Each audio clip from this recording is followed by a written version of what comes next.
Nous sommes en direct avec notre correspondant Olivier Granilic. Bonjour Olivier, Boker Tov. On va commencer avec l'Iran et le Premier ministre israélien Benjamin Netanyahou qui aurait demandé au président américain Donald Trump de repousser une attaque militaire contre la République islamique.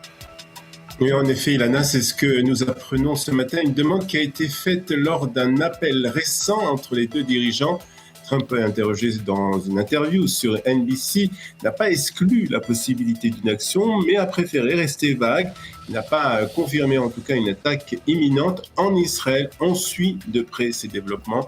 Les sources israéliennes estiment que ce n'est que temporaire et que l'option militaire reste sur la table. Et toujours à ce sujet, le chef d'état-major de l'armée, le général Eyal Zamir, s'est rendu hier auprès d'une unité de défense aérienne. Et le but était bien entendu d'évaluer la préparation de l'armée israélienne face à un scénario d'attaque massive de missiles. Le général Zamir a appelé que les forces israéliennes ajustent en permanence leur niveau d'alerte en fonction de l'évolution de la situation. Les systèmes de défense sont donc opérationnels et Israël reste en état de vigilance maximale. Sur le plan sécuritaire, la tension reste très élevée, Olivier, à la frontière nord d'Israël. En effet, hier, l'armée israélienne a mené plusieurs frappes ciblées contre des positions du Hezbollah dans le sud du pays, mais aussi à l'intérieur du territoire libanais. Des sites de stockage d'armes, des infrastructures militaires et des points de lancement de roquettes auraient été visés. Et selon l'armée, ces installations servaient à préparer des attaques contre Israël. L'objectif affiché donc, neutraliser les capacités offensives du Hezbollah et empêcher toute escalade. Bande de Gaza à présent avec le président des États-Unis, Donald Trump, qui a annoncé la création d'un conseil de paix, qui est prêt, qui doit piloter l'avenir de la région après la guerre. Le président des États-Unis a en effet annoncé la création d'un conseil international de paix chargé de piloter la phase d'après-guerre. L'objectif principal, le désarmement total du Hamas, la destruction des tunnels et la mise en place d'une administration de transition pour gérer la vie civile à Gaza. Ce conseil sera composé de dirigeants internationaux, de chefs d'État et de responsables politiques.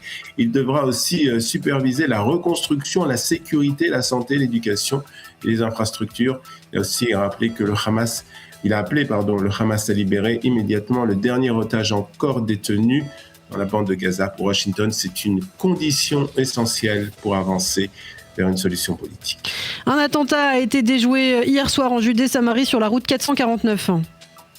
Il s'agit d'un civil qui a été visé par une bombe artisanale et plusieurs cocktails Molotov lancés contre son véhicule en circulation. Aucun blessé n'est à déplorer. Les forces de sécurité ont immédiatement bouclé la zone et des équipes de déminage ont été déployées et des recherches sont en cours pour retrouver les terroristes. Et puis un drame a été évité de justesse lors d'une opération militaire dans la Casbah de Naplouse en Judée-Samarie.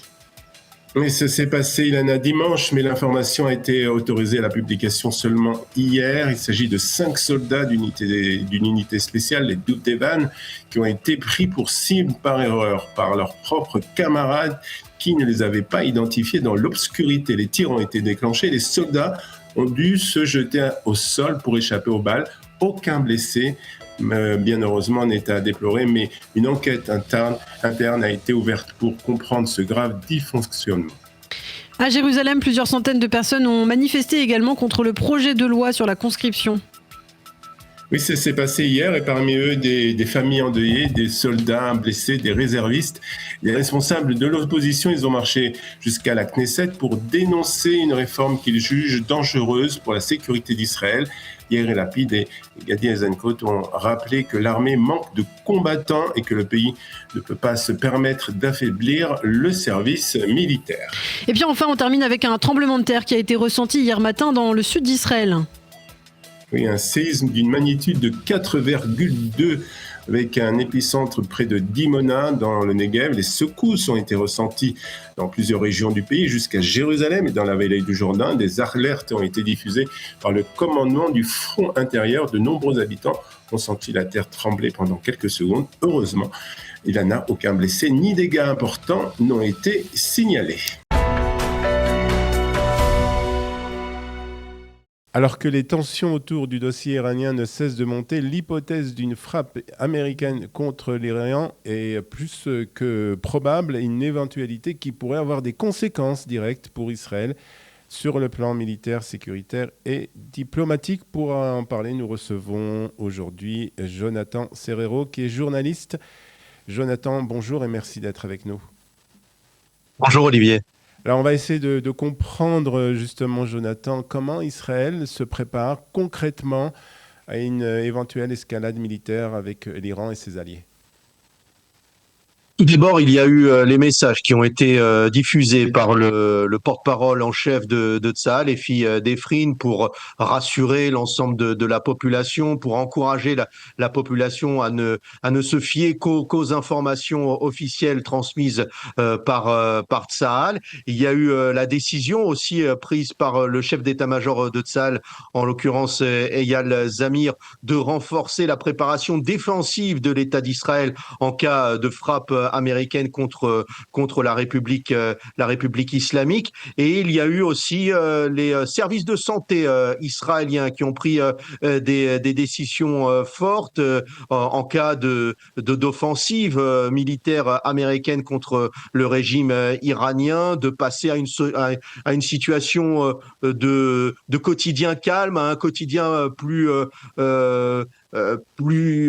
agité, je dirais, un quotidien de guerre, en transférant notamment les malades dans les sous-sols des hôpitaux. On le sait, Israël est préparé de manière admirable sur ce point. On l'a vu lors des derniers conflits, de la dernière guerre face à l'Iran au mois de juin dernier. Je sais qu'au sein de la Magen David Adom aussi, il y a un niveau de préparation élevé du côté de l'échelon politique israélien, il a été décidé de se taire, tout simplement. Benjamin Netanyahou a ordonné à son gouvernement et à ses ministres de ne pas s'exprimer sur la situation en cours du côté de la République islamique, pour ne pas interférer dans les plans américains en vue éventuellement d'une frappe contre les intérêts du régime iranien, Olivier. Alors par contre, un qui ne se tait pas, c'est le président Trump, bien que chaque fois il dit des phrases ou des demi-phrases qui en fait à chaque fois bouleversent un peu les choses et on ne sait pas vraiment quels sont ses projets. Alors est-ce qu'on peut, d'après ces déclarations, d'après aussi les différentes tweets qu'il a écrits sur les réseaux sociaux, est-ce qu'on peut savoir quelle va être la décision du président Trump? Pour la petite blague, je dirais que le président Trump joue avec les cours de la bourse et les cours du pétrole. Mais ça, c'était pour le jeu d'humour. Peut-être que c'est vrai au regard de ces déclarations qui varient d'un jour à l'autre. On ne sait pas si Donald Trump hésite ou si c'est une opération de diversion. Ce que l'on sait, c'est que Donald Trump discute avec ses principaux conseillers, avec les responsables sécuritaires américains, et que du côté de ses conseillers, on lui affirme que pour le moment, le régime iranien est bien campé sur ses deux jambes, que les services de sécurité, notamment des gardiens de la révolution et des forces Bassaj, contrôlent la rue iranienne, répriment avec violence et avec force les manifestants. On le voit au regard du nombre de victimes. On le voit aussi au niveau de la coupure du réseau Internet, plus de 150 heures passées sans réseau Internet, malgré le fait que Elon Musk ait mis à disposition sa plateforme et son réseau satellite Starlink au regard donc des manifestations qui sont en cours du côté de l'Iran. Et on voit aussi des responsables iraniens qui continuent à s'exprimer, à souffler le chaud et le froid, à menacer, mais aussi à tendre la main vers des négociations. Donc il y a un jeu de dupes qui continue déjà depuis de nombreuses années, un jeu d'échecs aussi. On le sait, les responsables iraniens sont passés maîtres en ce jeu stratégique et militaire face aux États-Unis, mais aussi face à Israël. Et Donald Trump mesure aussi les conséquences d'une frappe américaine contre le régime iranien, ce qui apparaît aujourd'hui au regard des informations qui nous parviennent. On se dirigerait vers une opération ciblée contre des figures peut-être du régime iranien, un peu comme ce qui s'est passé du côté du Venezuela, pour éviter un embrasement généralisé de la région et pour éviter que l'Iran riposte contre les intérêts israéliens et contre le territoire israélien, ce que veut à tout prix éviter Donald Trump de lancer la région, de conduire la région vers un conflit au long cours. Pour le moment, donc, on ne parle pas de risque pour Israël en cas de frappe américaine. C'est en tout cas pas un scénario qui est pris en compte pour le moment, que ce soit pour les Américains ou que ce soit par Israël. Tous les scénarios sont pris en compte par les Américains et par les Israéliens. On a entendu les déclarations du côté des responsables sécuritaires israéliens. Tous les scénarios sont étudiés. Une riposte iranienne, une attaque iranienne au préalable avant l'attaque américaine, une attaque des proxys aussi iraniens du côté du Hezbollah, du côté des Houthis, et qui pourraient se produire. Il y a eu des déclarations en ce sens de la part de responsables de l'organisation terroriste libanaise, du côté des responsables Houthis du côté du Yémen. Donc du côté des forces de sécurité israéliennes, on se prépare à toutes les options. C'est le cas aussi du côté américain. Il y a une coordination aussi de tous les instants entre les deux états-majors américains et israéliens. On l'a vu durant ces 2 années de guerre, la multiplication des rencontres entre les deux appareils de sécurité. Donc aujourd'hui, tous les scénarios sont pris en compte, de la plus petite opération, c'est-à-dire organiser une cyberattaque contre les réseaux du régime iranien, organiser une opération ciblée contre des personnalités des forces de sécurité iraniens, organiser peut-être l'arrestation d'Ali Khamenei. Mais il y a eu aussi une déclaration qui a été importante de la part de Donald Trump, qui a indiqué que la rue iranienne, la société iranienne, l'opinion publique iranienne avait son destin entre les mains. Donc, Donald Trump croit encore à la possibilité de voir la rue iranienne parvenir seule, peut-être, à renverser le régime des ayatollahs. Mais on le répète encore une fois, Jonathan, pas de panique pour le moment, pour le public israélien, pas de changement de consigne en tout cas. La routine, en tout cas, jusqu'à maintenant. C'est important de le souligner, Olivier, au regard je dirais, ce ne sont pas des informations, ce sont des rumeurs ou de messages de certains inconscients. Il faut dire les mots, ce sont des inconscients. Aujourd'hui, il n'y a pas de panique à avoir. Au regard de ce que l'on vit depuis 2 ans, Israël est en état de guerre permanent et Israël est préparé tous les scénarios.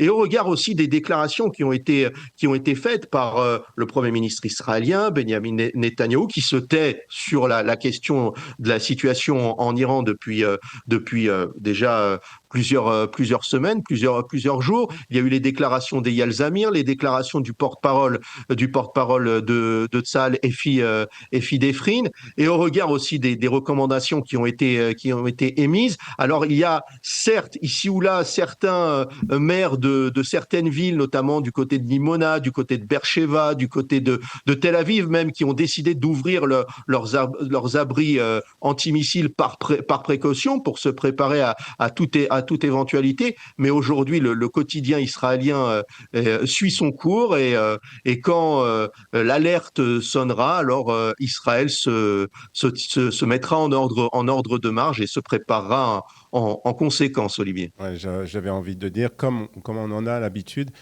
Mais en tout cas, on espère que ce ne sera pas le scénario, mais en tout cas, on est prêt à tout, bien entendu. Merci beaucoup, Jonathan Serrero, d'avoir été avec nous ce matin.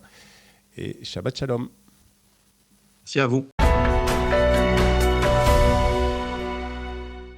Et Nili Naouri du mouvement Israel Forever fait l'objet en France d'une plainte déposée par l'UJFP et un collectif Urgence Palestine pour complicité de génocide et de crimes contre l'humanité. Son crime, entre guillemets, avoir participé en Israël à des actions citoyennes visant à bloquer des camions dits humanitaires à destination de Gaza. Une procédure judiciaire est donc engagée. Elle pose de lourdes questions et nous sommes très heureux de recevoir ce matin Nili Naouri. Nili, bonjour et merci d'avoir accepté notre invitation. Bonjour. Alors, est-ce que vous pouvez d'abord nous expliquer, Nelly, précisément ce qui vous est reproché aujourd'hui par la justice française?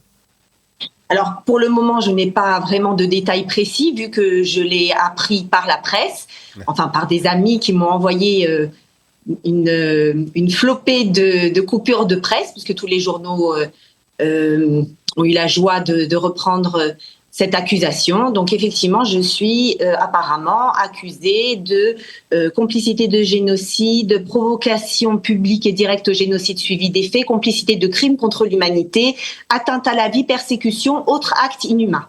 Eh ben, dis donc. Donc voilà ce qui m'est reproché, et ce serait apparemment parce qu'effectivement, j'ai participé à une action pour bloquer les camions inhumanitaires qui a mené de l'approvisionnement aux membres du Hamas et à la population non innocente de Gaza qui retenait en otage tous nos frères et sœurs.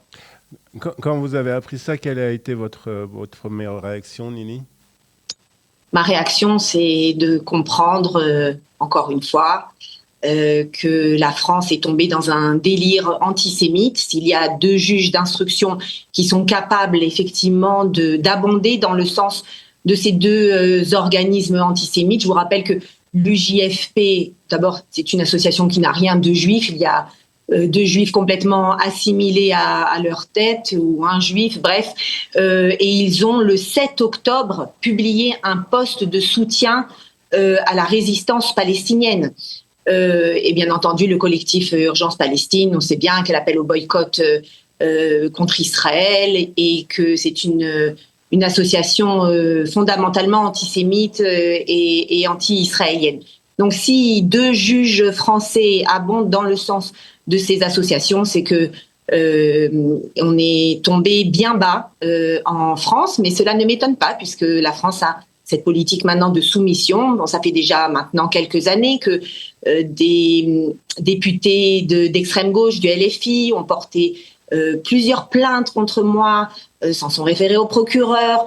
Ça n'avait rien donné, mais là, donc, effectivement, cette fois, il y a une enquête en cours.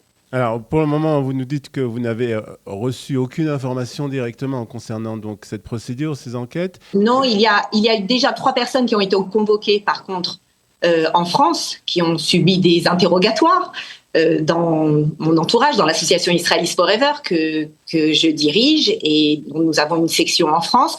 Donc, eux ont été déjà questionnés par les gendarmes, et voilà. Et maintenant, j'attends de savoir s'ils ont conclu que c'était véritablement un délire antisémite, ou s'ils vont arrêter de creuser plus loin. Alors justement, si cette procédure va plus loin, quels sont les risques réels pour vous? Bon, pour moi, je vais vous dire sincèrement, le risque, c'est que je ne pourrai plus mettre les pieds en France, parce que je n'ai pas l'intention d'aller dans les geôles françaises, ni en garde à vue, ni autre chose, puisqu'en plus, c'est le pôle de crimes contre l'humanité qui est impliqué, donc ça voudrait dire une possibilité de mise en garde à vue de 96 heures.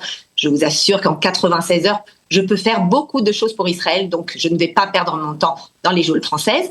Et puis la France, dans l'état dans lequel elle se trouve aujourd'hui, ne me manque pas foncièrement. Donc ça n'est pas vraiment grave. Ce qui est grave par contre, c'est que cela représenterait un précédent juridiquement très dangereux pour tous nos soldats, parce que autant je n'ai pas participé activement au combat, malheureusement, j'ai déjà dépassé l'âge, mais il y a tous nos soldats franco-israéliens qui veulent aller visiter leur famille en France, et s'ils venaient à être arrêtés sur le sol français, ils pourraient effectivement avoir de graves problèmes, ne plus pouvoir revenir et être arrêtés. Donc cette bataille, elle n'est pas importante pour moi, c'est important pour la suite. Et pour tous nos soldats, et ils sont extrêmement nombreux, ces soldats d'origine française qui viennent se battre et qui ont participé à la guerre de rédemption. Vous avez un sentiment que la justice française est instrumentalisée par justement ces groupes et par ces groupes de soutien aux Palestiniens contre Israël? Complètement. Je pense que d'abord, l'instruction principale vient du président Macron lui-même, qui a décidé qu'il fallait véritablement calmer la rue musulmane. Donc, il est capable de tout et de donner des instructions pour qu'on essaye ce fameux en même temps. Alors, on va dire quand même qu'on soutient Israël quand il y a des victimes, mais d'un autre côté, s'il y a quelqu'un qui participe au blocus, on va l'attaquer pour aller dans le sens des musulmans de France qui réclament des actions contre tous les militants sionistes. Ouais. Donc, effectivement, si vous allez sur Twitter, vous allez voir que je suis devenue une cible privilégiée des musulmans de France, la génocidaire, sioniste, beaucoup de descriptions très imagées. Et donc, effectivement, quand ils mettent le focus et que la police reçoit et le procureur reçoivent nombre de plaintes, il fallait essayer de focaliser toute cette colère, toute cette haine antisémite contre quelqu'un. Donc voilà, ils ont trouvé un bouc émissaire, mais c'est pas grave. Nous, j'ai appris de mon père qu'on ne plie jamais les chines, donc ça ne m'intimide pas du tout.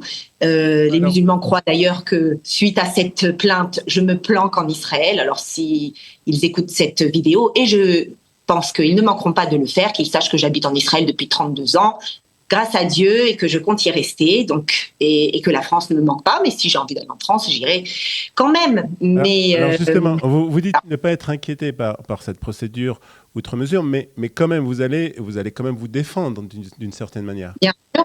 Oui, je pense que c'est important, encore une fois, pas seulement pour moi, mais pour tous les soldats qui véritablement se battent. Donc oui, effectivement, j'ai pris un avocat qui est Maître Pardo, qui est bien connu, pour avoir aussi défendu notre Premier ministre à la CPI. Et donc, Maître Pardo va assurer ma défense. Et vous espérez pas, mais vous pensez réellement qu'il y a un risque pour ces franco-israéliens, ces soldats qui ont participé et qui se sont battus fièrement pour la défense du pays? Il y a un risque pour eux s'ils décidaient, après justement cette procédure, de rentrer en Israël. Ça pourrait faire un précédent, en fait? Oui, c'est effectivement le risque. Mais je vais vous dire franchement, je pense qu'au niveau purement juridique, il n'y a aucun risque, vu que si on est attaqué pour complicité d'un fait punissable, il faut encore que ce fait punissable ait existé. Or, il n'y a aucune juridiction, ni nationale ni internationale, qui n'a statué que ce génocide a eu lieu. Il n'a pas eu lieu, nous le savons très bien, mais en plus, aucune juridiction internationale n'a décrété qu'il a eu lieu. Donc, on ne peut pas être accusé de complicité de génocide lorsqu'il n'y a pas eu de génocide. Donc, si ce dossier se maintient sur une ligne purement judiciaire, il ne devrait y avoir aucune condamnation. Et je l'espère bien pour la probité de la justice française. Si ce dossier se transforme en dossier politique, ça sera une autre question. Un mot pour terminer, pour celles et ceux qui souhaitent vous soutenir dans cette bataille juridique. Alors, j'ai des amis qui, contre mon gré, ont lancé une campagne pour aider, pour financer les frais judiciaires. Donc, je sais qu'il y a une demande en ligne qui est faite pour aider à ce combat. Mais encore une fois, ça n'est pas véritablement mon combat, mais le combat pour la justice. Je pense que cette guerre, durant cette guerre, nous n'avons pas que des fronts militaires, nous avons aussi un front judiciaire, un front pour la vérité. Et donc, il est important de se mobiliser pour que la vérité éclate au grand jour et qu'on comprenne que ce combat que nous menons ici est un combat juste, justifié et moral. On rappelle que vous êtes aussi avocate et que vous participerez aussi d'une certaine manière à l'élaboration de votre défense, si bien entendu cela devait arriver devant les tribunaux. En tout cas, merci beaucoup Nili. Je ne sais pas quoi vous souhaitez. Bonne chance. Je ne sais pas si c'est le cas de dire, mais en tout cas, bravo. Un bon combat. Bon combat, voilà. Bravo pour ce combat. Merci beaucoup Nili. Merci à vous.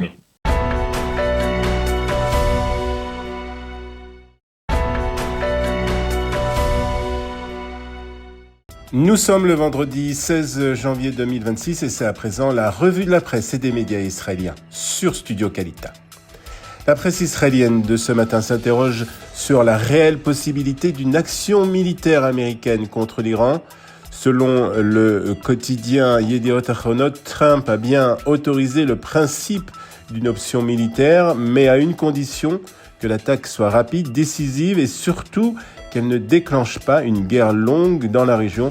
C'est ce que nous apprend aussi le Israël Hayom de ce matin. Le problème, c'est que ces conseillers ne sont pas convaincus.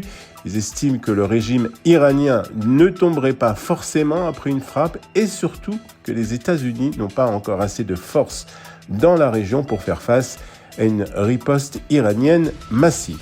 Se sont récemment entretenus par téléphone au sujet d'une possible attaque contre l'Iran. Et c'est même le titre ce matin du Yediot Ahronot qui nous apprend que le Premier ministre israélien aurait demandé au président américain de temporiser et de ne pas lancer immédiatement une opération militaire. Le président Donald Trump entretient volontairement le flou. Interrogé sur une éventuelle frappe, il répond simplement « Je ne vais pas vous le dire ».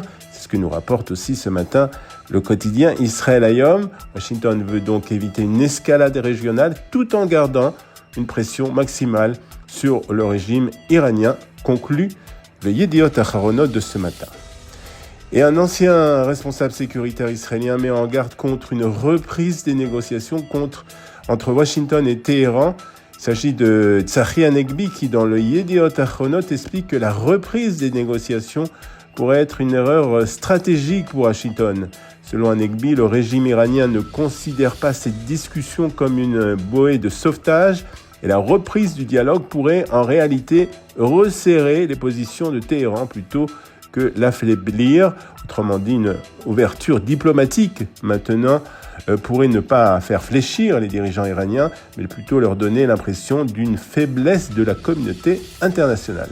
L'article souligne aussi qu'une attaque militaire américaine, s'il devait se produire, ne suffirait probablement pas à faire tomber le régime en raison de la taille et de l'organisation des forces iraniennes. L'impact immédiat d'une telle action, d'après cet éditorial, serait surtout moral pour les manifestants iraniens plutôt qu'une rupture décisive du pouvoir.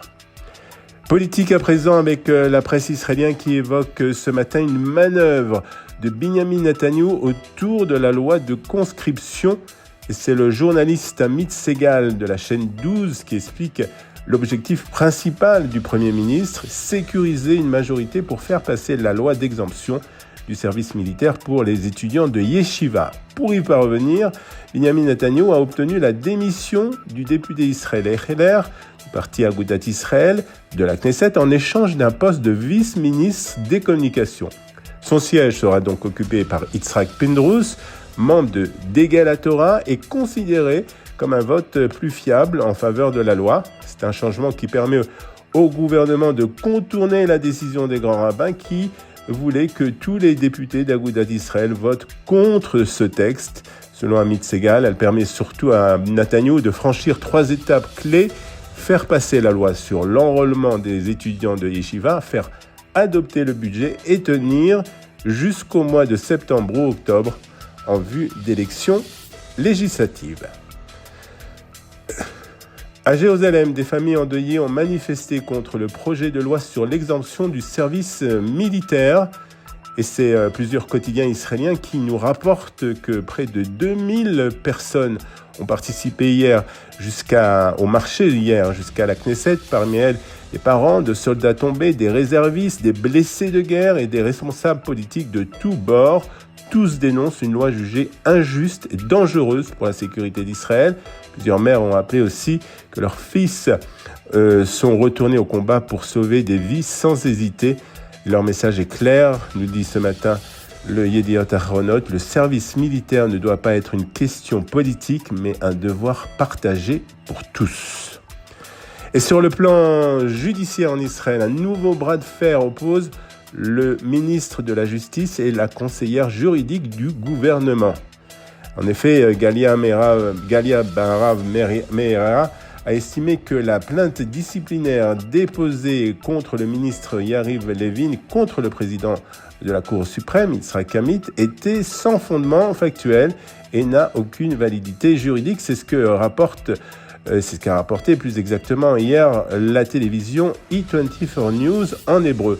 Selon la conseillère juridique du gouvernement, la démarche du ministre a été menée hors des procédures normales, de façon hâtive et sans enquête préalable, ce qui, selon Meirav Meahera, pourrait porter atteinte à l'indépendance de la justice. De son côté, Levin a vivement réagi, qualifiant la décision de la conseillère juridique de grave et inacceptable, affirmant qu'il poursuivra ses efforts pour faire valider sa plainte. Il accuse aussi la conseillère juridique d'avoir fermé les yeux sur des affaires de construction illégale concernant le juge sans aucune vérification et d'essayer aujourd'hui d'empêcher une procédure disciplinaire contre lui. Le ministre parle d'un système de « je te protège, tu me protèges ». Il annonce qu'il poursuivra ses démarches. Et pour terminer, le tremblement de terre ressenti hier matin en Israël a relancé une question qui préoccupe depuis longtemps les autorités et les experts. Israël est-il vraiment prêt à affronter un gros séisme ? Et c'est notre confrère Gitel Ben Ishai du site Israji qui évoque ce sujet. Selon un rapport de la Knesset, le constat est alarmant. Sur le papier, des plans et des normes existent, mais dans les faits, leur mise en œuvre reste largement insuffisante. Il n'existe pas de véritable coordination nationale et de nombreuses municipalités ne sont pas prêtes à gérer une telle crise. Des milliers de bâtiments anciens ne respectent toujours pas les normes antisismiques, notamment près de la vallée du Jourdain. Un rapport qui conclut en rappelant que les données sismologiques le disent clairement. Un séisme majeur frappe la région tous les 80 à 100 ans et le dernier remonte justement après d'un siècle. Ce n'est donc pas une question de si, mais une question de quand. Shabbat Shalom depuis Jérusalem.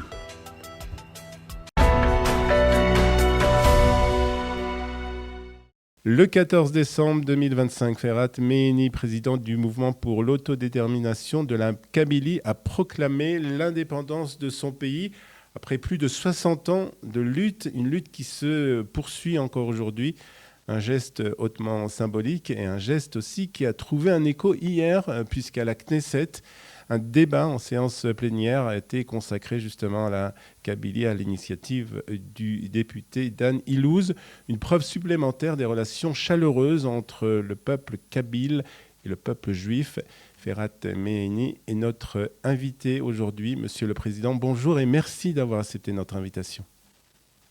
Merci à vous de m'avoir invité. Je suis heureux d'être sur vos écrans et de m'adresser aussi bien au peuple juif, au peuple d'Israël, qu'à l'ensemble de l'opinion internationale. Je tiens d'abord à remercier aussi bien monsieur le député Dan Ilouz que l'ensemble des députés israéliens qui ont consacré une séance au débat sur la question de l'indépendance de la Kabylie. La Kabylie vous en est reconnaissante et j'exprime chaleureusement mes félicitations pour cet événement. Alors, on va revenir sur cette séance qui a eu lieu hier, Monsieur le Président, mais d'abord, je voudrais que vous nous rappeliez brièvement l'histoire du peuple kabyle. On le connaît un peu, mais pas assez. Voilà, si vous pouvez le faire en quelques lignes, en quelques phrases. La Kabylie, géographiquement, est située sur la Méditerranée.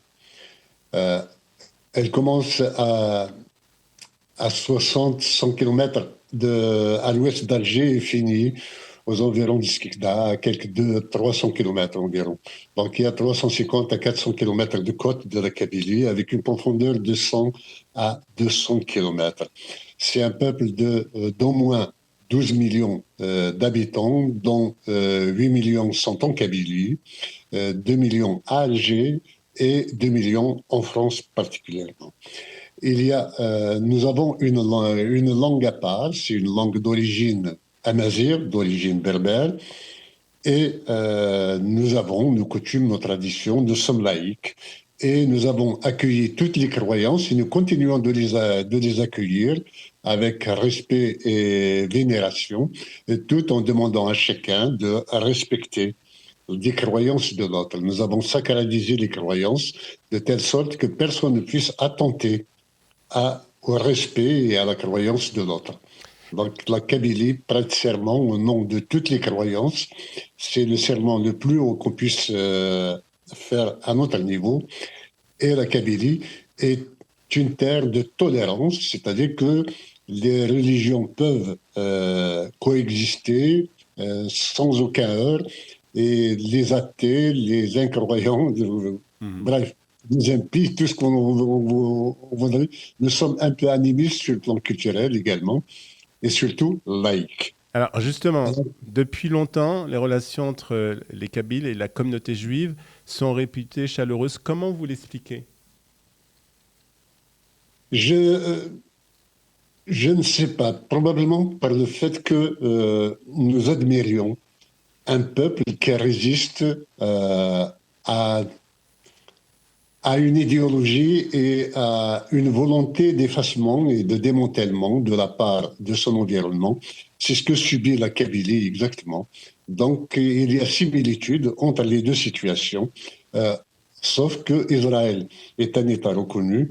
La Kabylie l'était jusqu'en 1857.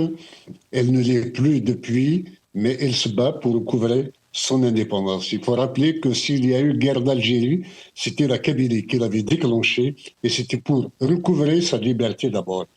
Malheureusement, après le colonialisme français, c'est un autre colonialisme qui s'est abattu sur nous, puisque nos troupes étaient épuisées à lutter contre le colonialisme français, et à l'indépendance, il y a eu un autre colonialisme, une autre armée, d'autres armées qui sont arrivées du Maroc et de Tunisie, et qui ont demandé à la Kabylie de déposer les armes.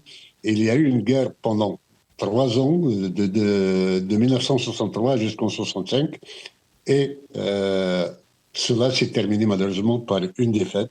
Et depuis, les Kabyles sont considérés comme les nouveaux Juifs, le péril interne en Algérie, et l'ennemi interne, le bouc émissaire à tous les maux, à toutes les turpitude du pouvoir algérien lui-même. Voilà. Donc nous avons particulièrement été admiratifs en 1967, quand il y a eu la guerre de 6 jours. L'Algérie avait envoyé même des pilotes kabyles pour lutter contre Tsahal à l'époque, et nous étions contre ce geste de Boumedienne, mais c'était une armée que nous ne contrôlions pas, et qui a fait que, de toute façon, au bout de 6 jours, la guerre était terminée. Israël, on était sortis vainqueurs, et nous étions admiratifs de cette volonté, à vivre, à continuer de vivre et à rester debout, malgré des menaces, malgré tout ce qu'il y avait. La Kabylie a été désarmée depuis 1965, et donc la Kabylie se bat à main nue. Voilà. Pour couvrir sa liberté. Alors justement, je voudrais parler de cette lutte, de ce combat que vous menez déjà depuis plus de 60 ans. Et aujourd'hui, en fait, vous êtes le président, vous êtes à la tête d'un gouvernement d'exil. Hein. Comment fonctionne-t-il ? Écoutez, d'abord, nous avons, après cette défaite de 1965 menée par le FFS et sous la houlette de Hussein Ahmed, nous avons tout fait pour nous insérer dans l'Algérie, être algérien. C'est l'Algérie qui n'a pas voulu de nous, quelquefois, en général, c'est l'Algérie qui a refusé de nous accueillir en tant qu'Algériens, tant que nous restions des Kabyles. Il fallait pour l'Algérie que nous abandonnions notre identité, notre culture, et que nous oublions jusqu'à notre histoire. Voilà. Et toutes les politiques culturelles, linguistiques, administratives, départementales menées par l'Algérie depuis 1963 sont orientées dans le sens de l'effacement de l'identité et de la langue et de la culture kabyle. À quoi l'Algérie n'est jamais parvenue, bien entendu, puisque nous sommes un peuple résilient, nous sommes un peuple déterminé, à rester debout, quoi qu'en puissent être les circonstances. Nous avons décidé de nous battre, comme je l'ai dit, à main nue, donc en faisant appel au droit international et au droit des peuples à disposer d'eux-mêmes. Nous ne sommes pas violents, nous refusons de l'être. C'est un choix civilisationnel de notre part et nous souhaiterions inaugurer pour l'humanité une nouvelle façon d'obtenir la liberté sans passer par les fusions de sang. Alors, j'espère que nous réussirons et que l'humanité puisse profiter de notre expérience. Alors, vous l'avez dit, vous êtes contre la violence, mais par contre, vous luttez, en tout cas pour une reconnaissance du droit international, du droit diplomatique. Et le 14 décembre 2025, vous avez proclamé, Monsieur le Président, l'indépendance de la Kabylie à Paris. D'ailleurs, avant qu'on parle de cette proclamation, je crois qu'il y a une anecdote qui est liée à l'endroit où cette proclamation a eu lieu. Oui, l'anecdote, c'est que nous voulions pour l'événement un lieu prestigieux et grandiose et nous avions loué le palais des congrès de Versailles. Et la veille même, à 18h, j'ai été convoqué par la police pour me signifier l'interdiction de cette réunion au prétexte qu'il pourrait y avoir trouble à l'ordre public alors que ça se passe dans une salle fermée et que la sécurité pouvait être assurée parfaitement, aussi bien par les forces de l'ordre que par nos propres agents de sécurité. Nous avons interjeté un appel, un référé de Raoul, mais qui n'est pas arrivé à temps. Il a fallu attendre 15 heures le lendemain pour que ce référé puisse être examiné. Et nous, il nous fallait absolument tenir cette réunion, quoi qu'il arrive. Et nous avions trouvé les salons Hoche qui nous ont ouvert leurs portes et nous les félicitons, nous les remercions pour cela et tous ceux qui nous ont aidés à trouver cette salle. Et malgré le changement d'endroit, il y avait plus de 1000 personnes qui étaient sur place pour fêter avec nous cette indépendance, cette proclamation d'indépendance.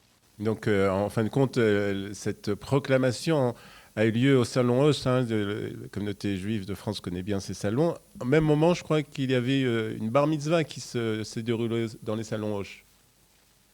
Tout à fait. Et probablement que ça a été un bouclier, une sorte de protection pour nous. Alors, quelle est la portée, quelle est la signification de cette proclamation, de cette déclaration, Monsieur le Président ? Que ce soit clair, la Kabylie est un territoire et une population. La Kabylie a une autorité morale qui est celle du gouvernement kabyle en exil et soutenue et menée par le mouvement pour l'autodétermination de la Kabylie. Nous avons un parlement. Nous avons beaucoup d'institutions et d'instances que nous avons mises sur pied. En 2024, le 20 avril 2024, devant l'ONU, et à l'intérieur de l'ONU, je l'avais annoncé déjà, dans le cadre des peuples autochtones, nous avions tenu devant l'ONU la proclamation de la renaissance de l'État kabyle. La Kabylie était un État, comme je l'ai dit tout à l'heure, jusqu'en 1857, et on avait des correspondances. Le roi de Koukou, le roi de Kabylie, avait des correspondances avec le royaume d'Espagne, comme le royaume de Bougie avait également des correspondances et des relations avec le Vatican en son temps. Donc la Kabylie était un État et c'est la parenthèse coloniale qui l'a mis en sourdine, mais la Kabylie a continué à vivre avec ses lois malgré la colonisation. Le droit coutumier a prévalu sur le droit de la France coloniale. Et c'est l'indépendance, de ce qu'on appelle l'indépendance, qui a été réussie et arrachée par la Kabylie par ailleurs, que nous nous sommes retrouvés devant une autre forme de colonialisme. Donc, après avoir proclamé l'État, la renaissance de l'État, nous avions annoncé à partir de New York que notre intention, notre projet était de proclamer l'indépendance de la Kabylie si l'Algérie ne venait pas à accéder à nos doléances, notamment la libération de l'ensemble des prisonniers politiques. Il faut rappeler que depuis 2021, l'Algérie nous considère comme une organisation terroriste alors que nous n'avons jamais commis d'actes de violence. Et personnellement, je suis condamné à mort et recherché. On a demandé mon extradition alors que je n'ai absolument jamais appelé ni à la violence, ni pratiqué quoi que ce soit de tel. Je suis aussi terroriste que Navalny qui est mort en prison en Russie. Voilà, si vous pouvez faire le parallèle. Et donc, j'avais demandé qu'il y ait libération de l'ensemble des prisonniers et l'abrogation de la loi scélérate que l'Algérie a promulguée pour nous considérer comme étant des terroristes, à travers laquelle elle assimile le droit à l'autodétermination ou toute opposition politique à du terrorisme.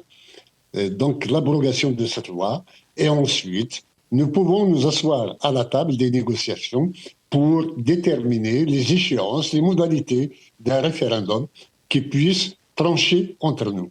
Si la Kabylie veut rester algérienne, c'est son droit. Ils ne sont pas à nous incliner pour ce qui nous concerne. Si la Kabylie souhaite son indépendance, il faut bien que l'Algérie l'accepte également. Malheureusement, cela n'a pas eu lieu. Depuis 2001, depuis qu'ils nous ont massacré nos enfants, en 2001, nous avons créé le mouvement pour l'autonomie de la Kabylie, puis pour l'autodétermination de la Kabylie. Nous avions toujours appelé à négocier avec l'Algérie.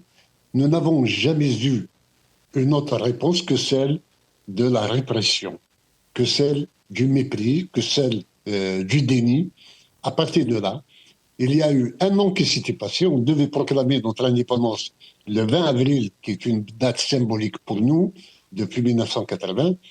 Et je me suis dit que nous n'avons peut-être pas suffisamment donné de temps aux décideurs algériens pour prendre la gravité de la situation et qu'on doit repousser encore. Donc nous avons repoussé de 6 mois en espérant un geste de leur part, notamment la libération des prisonniers politiques et l'abrogation de cette loi. Rien n'est venu, donc nous avons choisi la date du 14 décembre 2025 parce que le 14 décembre est la date à laquelle l'ONU, en 1960, en décembre 60, avait reconnu le droit à la décolonisation et le droit des peuples à l'autodétermination. Donc c'est une date symbolique, c'est pour cela que ça a eu lieu le 14 décembre 2025. Voilà. Est-ce que vous avez eu des réactions? Est-ce qu'il y a eu des réactions des autorités algériennes à cette annonce?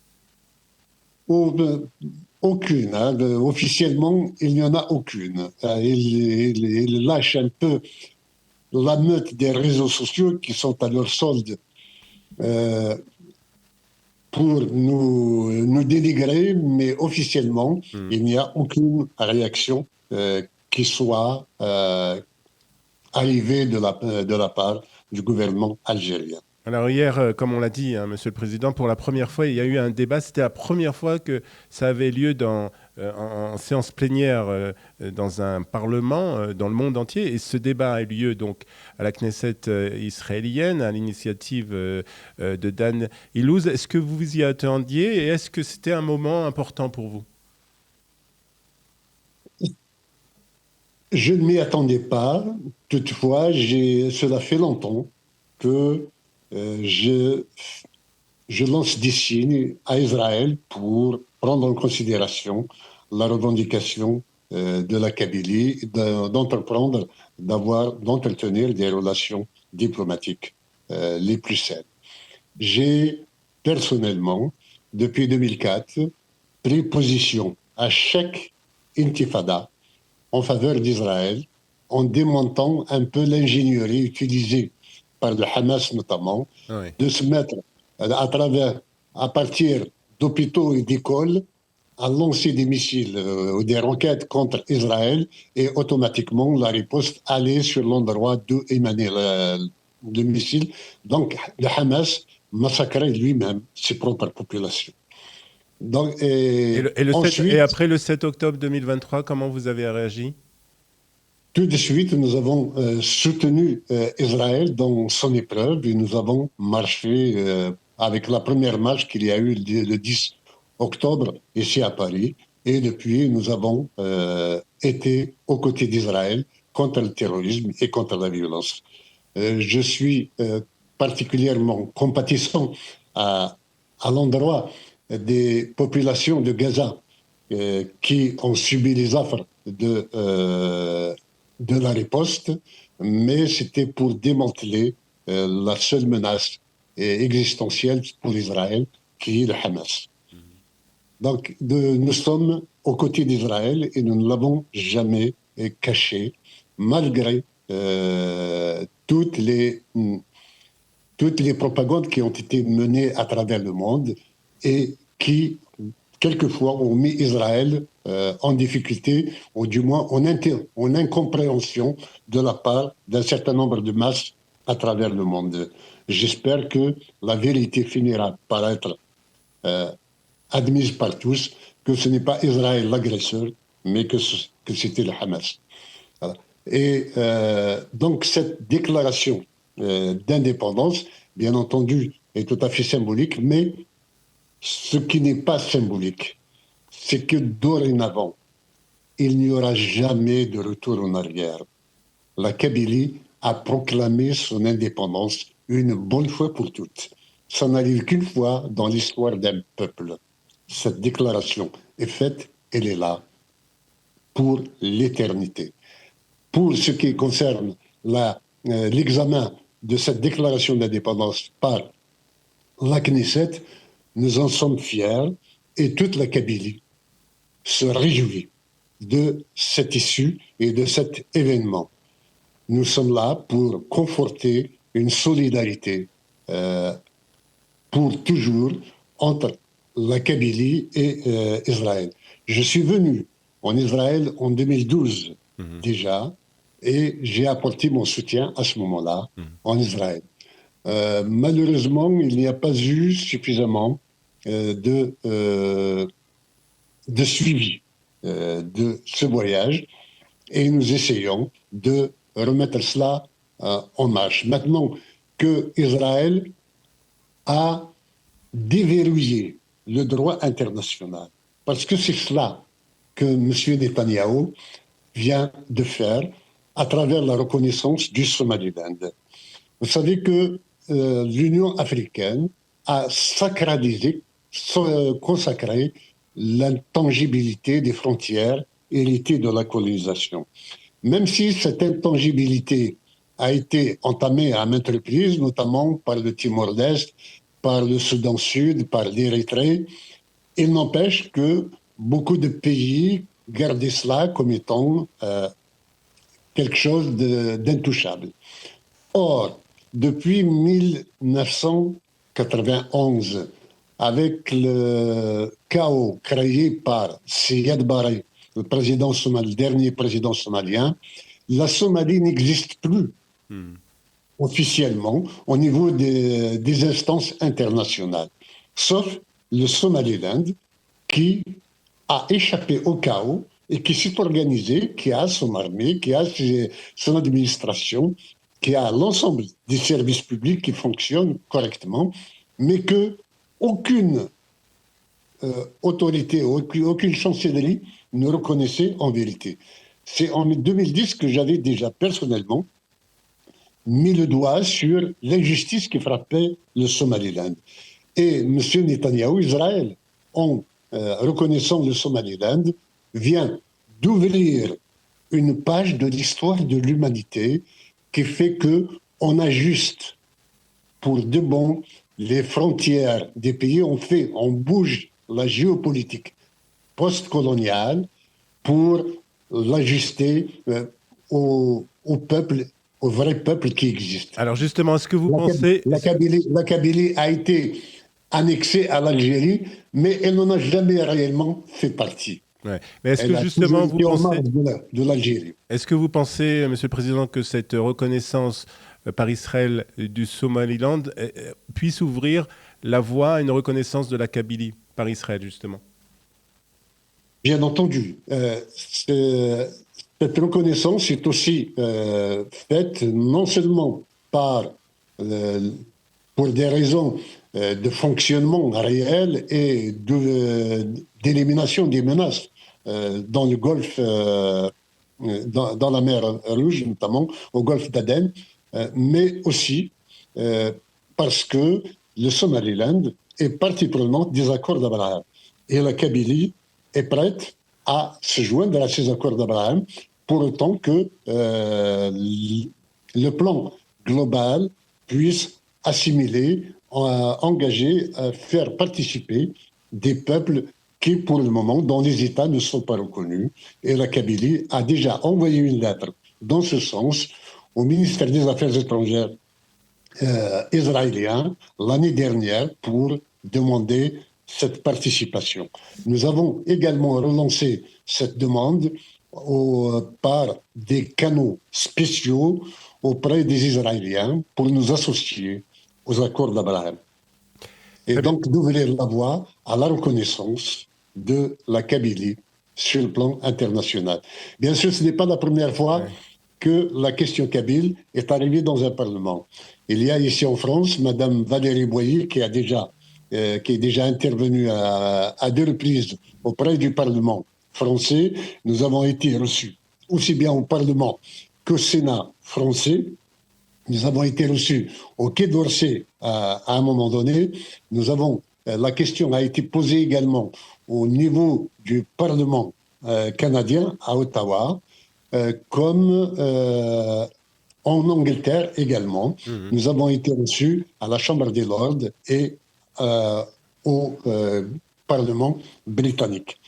Mais c'est la première fois que la question de l'indépendance de la Kabylie, proclamée il y a juste quelques jours, il y a un mois, que cette déclaration est mise en examen, est mise en débat dans un Parlement, et le mérite et l'honneur en reviennent au Parlement israélien, et nous lui sommes éternellement reconnaissants, aussi bien pour l'institution, pour ses initiateurs, les initiateurs de ce débat, que pour Israël et son Premier ministre. Très bien, Monsieur le Président, on va devoir conclure. Juste un mot pour finir, un message que vous souhaitez adresser au peuple israélien et au peuple juif.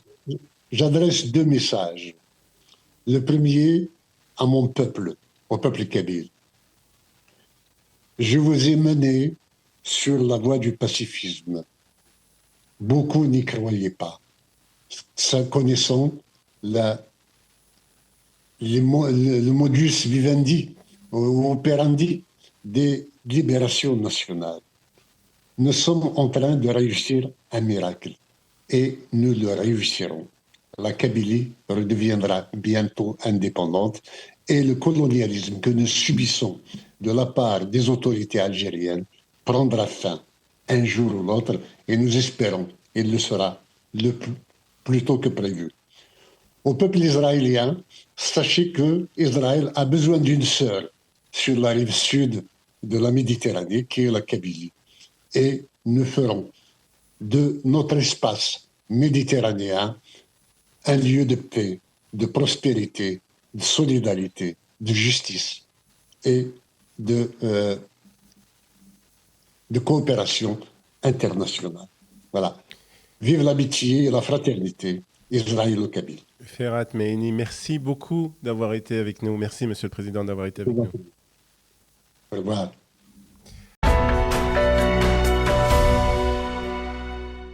Le régime des Mollahs n'est pas encore tombé, mais d'ores et déjà 3 conclusions au moins s'imposent. La première est que sans Israël et sans la guerre qu'Israël a menée au cours des 2 dernières années en réaction au massacre du 7 octobre, jamais le pouvoir iranien n'aurait vacillé comme il vacille actuellement. En 2 ans de combat, Israël a en effet réussi à détruire l'axe du mal chiite, minutieusement érigé par Qassem Soleimani. Il a défait le Hamas, humilié le Hezbollah, provoqué l'effondrement du régime sanguinaire d'Assad et dissuader les Houthis. Mais surtout, en juin dernier, Tsahal a porté une estocade tellement douloureuse aux Iraniens que ces monstres effrayants sont apparus après 12 jours de conflit plus vulnérables que jamais. Sans ce soigneux travail de sape réalisé par l'armée israélienne, le Shin Bet et le Mossad, sur 7 fronts, jamais les faiblesses du régime des ayatollahs ne seraient apparues au grand jour et jamais le peuple iranien en souffrance n'aurait pu mesurer à quel point le pouvoir de la République islamiste était entamé. Et pourtant, après le camouflet essuyé en juin dernier, Khamenei et Pezeshkian auraient pu encore sauver leur pays. Il leur suffisait de tendre une oreille attentive aux revendications des commerçants du bazar de Téhéran et d'améliorer leurs conditions sociales. Mais au lieu de cela, ils ont laissé leur haine viscérale et obsessive d'Israël dicter leur ligne politique. Et au lieu de venir en aide aux plus défavorisés, ils ont préféré verser au Hezbollah libanais pour une seule année près d'$1 milliard afin qu'ils reprennent un combat sans merci et perdu d'avance contre l'État d'Israël au sud Liban. Ce n'est pas un hasard si on scande aujourd'hui dans les rues de Téhéran ni Hamas, ni Hezbollah, mais l'Iran. La seconde conclusion est que la politique offensive prônée par Benyamin Netanyahou au cours des 2 dernières années de guerre semble séduire de plus en plus un Donald Trump intempestif qui l'autre samedi est allé kidnapper Maduro et qui désormais pourrait épauler le mouvement de protestation iranien. On est à des années-lumière de l'approche isolationniste dont Trump s'est réclamé avant sa réélection. De facto, il semble que pour le président américain, MAGA passe de plus en plus par un interventionnisme décomplexé et soutenu en particulier par le secrétaire d'État américain Marco Rubio. Ce qui nous conduit à la 3e conclusion, qui est certainement la plus paradoxale. Car si Donald Trump paraît prêt à prêter main forte aujourd'hui à la révolte iranienne, eh bien c'est Benyamin Netanyahou qui semble avoir opté, pour l'instant au moins, en faveur d'une politique de retenue. Ce qui, depuis le 7 octobre, ne lui ressemblait plus. À Jérusalem, on évite soigneusement les déclarations intempestives et l'on se contente d'apporter verbalement un soutien appuyé au peuple iranien. Seul problème, les opposants au régime se disent déçus par la passivité actuelle de l'État hébreu. Ils seraient même en colère contre l'État d'Israël. D'ailleurs, on assiste chez ces opposants à une inversion des tendances. Ceux qui, en juin dernier, ne voulaient pas d'une intervention décisive d'Israël sont aujourd'hui les premiers à la réclamer. Beaucoup étaient persuadés que Tsahal allait très rapidement soutenir leur mouvement en frappant chirurgicalement des cibles civiles ou militaires à Téhéran. Mais surprise, Benyamin Netanyahou, le père de l'activisme anti-iranien, paraît plus prudent et évite les pièges et les erreurs. Déroutant paradoxe, c'est vrai, Israël ne peut faire cavalier seul et doit être coordonné avec les Américains, mais jusqu'à preuve du contraire, l'État d'Israël est le seul pays dont l'existence est menacée depuis de nombreuses années par le régime iranien. Alors pourquoi Benyamin Netanyahou serait-il en retrait précisément au moment où il est possible d'administrer le coup de grâce à son ennemi juré ? Pourquoi ferait-il montre de retenue alors qu'une attaque israélienne est plus logique que jamais ? Et enfin, pourquoi ne suggérerait-il pas à Donald Trump une coordination afin d'accélérer la chute du régime et de favoriser son remplacement par une figure iranienne plus consensuelle, peut-être comme celle du prince héritier Reza Pahlavi ? Un petit coup de pouce serait le bienvenu pour les manifestants iraniens. Quoi qu'il en soit, les événements que nous vivons auront certainement une portée historique et pourraient redessiner totalement la carte du Moyen-Orient, mais ces événements sont avant tout déterminants parce qu'ils marquent le réveil du peuple iranien et son aspiration à la liberté après 45 années de dictature. Le hasard du calendrier hébraïque a voulu que ce mouvement de protestation nationale et ces cris de liberté clamés par les Iraniens dans les rues ensanglantées de Téhéran interviennent précisément alors que dans les synagogues, on relate l'histoire de la sortie du peuple juif de l'esclavage d'Égypte. Il y a 3300 ans, c'est le Tout-Puissant qui avait entendu la plainte des enfants d'Israël. Aujourd'hui, c'est aux enfants de l'Israël moderne d'entendre celle des descendants de Cyrus et de Darius.